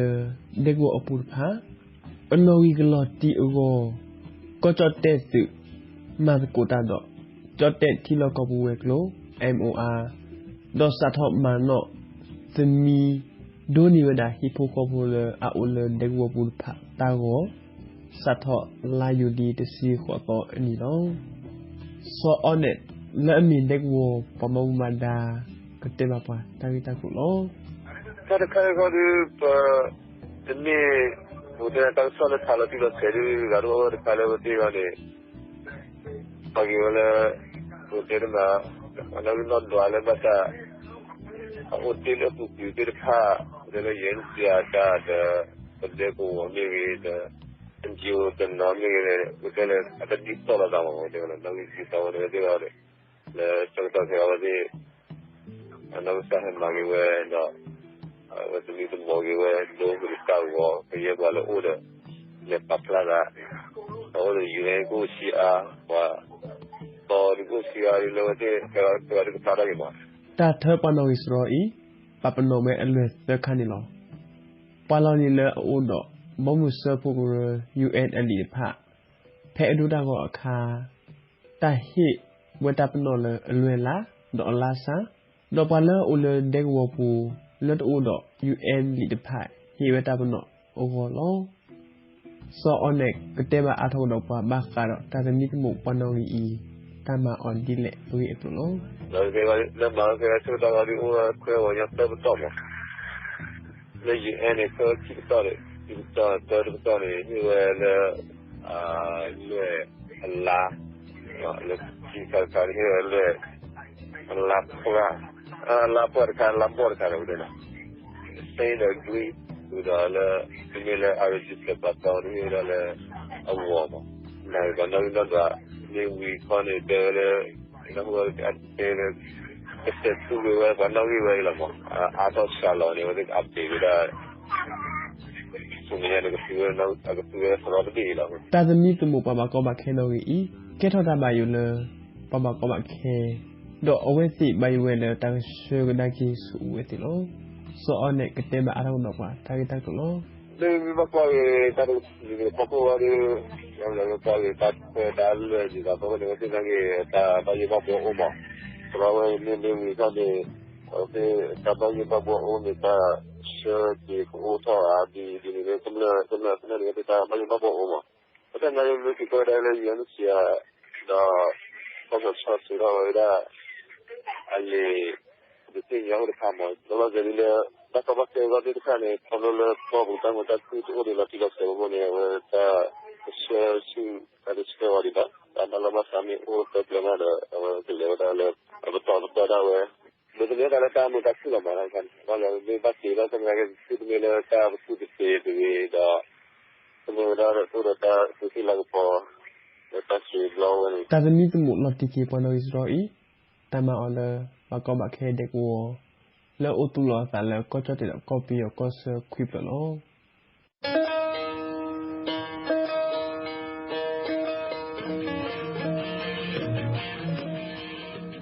ดอกบัวบาดงนาดาโคเซียบาทเราบางยอดังสอยปลาหิมุดาคอมีเวยาสามุปากเวดังสอดคอมีเว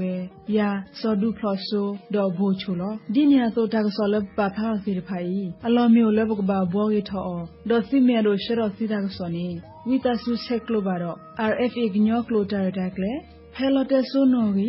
วาขอวะเตคีเยควีเซลุคิดเกลุตุโลซิดาเฮกุเฮพาดอกวยมุซิลที่ก็เช็คโลระบาดทอบุล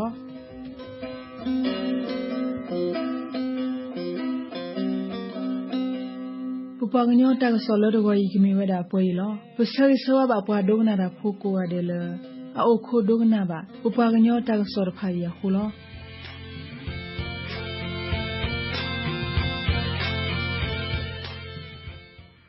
ကရင်တိုင်းသားဘာသာအစီအစဉ်ကိုနားဆင်ကြရတာပါခင်ဗျာဒီကနေ့ဗုဒ္ဓဟူးနေ့မနေ့ RFA လွတ်လပ်တဲ့အာရှတန်အစီအစဉ်တွေကိုလည်းကျွန်တော်တို့ဒီမှာတင်ရနာတော့မှာဖြစ်ပါတယ် RFA ရဲ့မြန်မာပိုင်းအစီအစဉ်တွေကိုကွန်ပျူတာအင်တာနက်ကလည်းအချိန်မရွေးနားဆင်နိုင်ပါတယ်လိပ်စာက www.rfa.org ဖြစ်ပါတယ်ခင်ဗျာခုမနေ့အစီအစဉ်မှာတာဝန်ခံအဒီတာကဥက္ကမောင်စုဖြစ်ပြီးအသံဖိုင်အင်ဂျင်နီယာကတော့ Mr. Sarkis ဖြစ်ပါတယ်သတင်းတွေကိုဥက္ကမောင်စုနဲ့အတူကျွန်တော်မောင်မြတ်စင်းတို့တင်ဆက်ခဲ့ကြပြီးအစီအစဉ်မှုတွေအဖြစ်လဲဆောင်ရွက်ခဲ့ကြတာဖြစ်ပါတယ်ခင်ဗျာကျွန်တော်တို့အစီအစဉ်တွေကိုတိုင်းဒိုမီတာ19 25နဲ့32မီတာတွေကနားဆင်ကြရတာပါခင်ဗျာ RFA အစီအစဉ်တွေကျွန်တော်တို့ဒီမှာတင်ရနာလိုက်ပါပြီနားဆင်တဲ့အတွက်အထူးပဲကျေးဇူးတင်ပါတယ်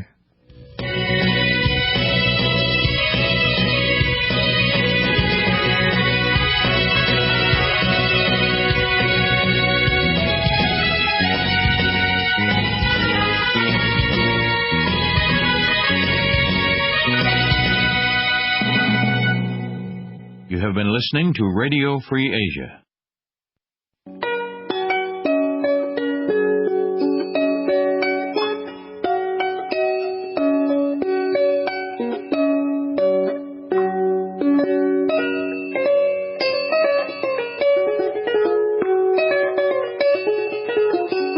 This is Radio Free Asia.